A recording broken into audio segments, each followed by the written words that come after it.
Welcome to Answers for Living, and we're looking into Scripture to see what makes a Christian a winner or a loser. And today we're looking at Miriam. She was Moses' sister, and we're going to be looking at her for a few days. So we need some background to understand why Miriam went from being a winner to being a loser. Moses was sent by Pharaoh with Aaron as his mouthpiece. They asked that Pharaoh would grant permission for the Jewish people to go 3 days' journey into the wilderness and then to worship Jehovah. Pharaoh refused and said, "You think you can take 3 days off from all the work you do for me? Your burden must be too light."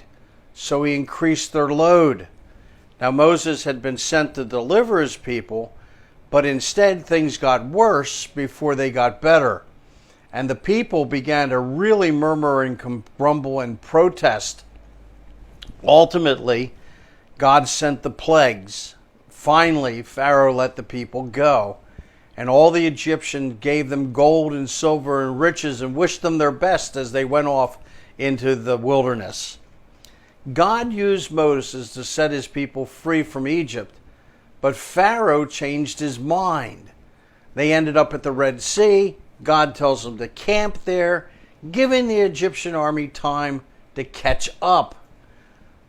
The people began to panic and complain. God then opens the Red Sea. They cross over safely. The Egyptian army follows, and they're drowned in the Red Sea. And they no longer need to worry about the Egyptian army. The people rejoice, but they aren't finished complaining. They have a water problem. The water's bitter. God solves that problem. They have a food shortage. God solves that problem by sending manna from heaven.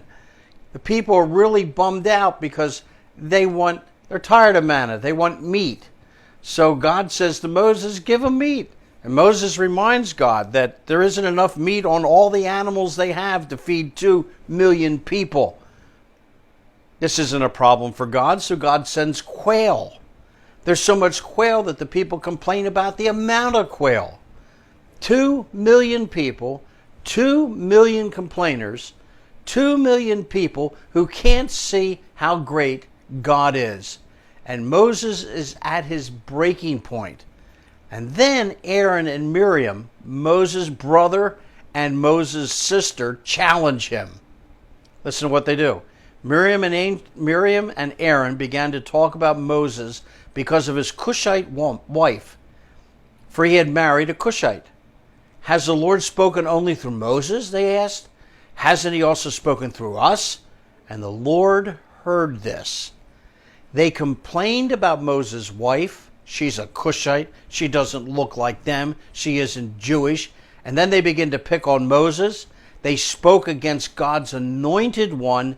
Miriam and Aaron had moved from the winner's circle to the loser circle. And we'll pick the rest of it up tomorrow.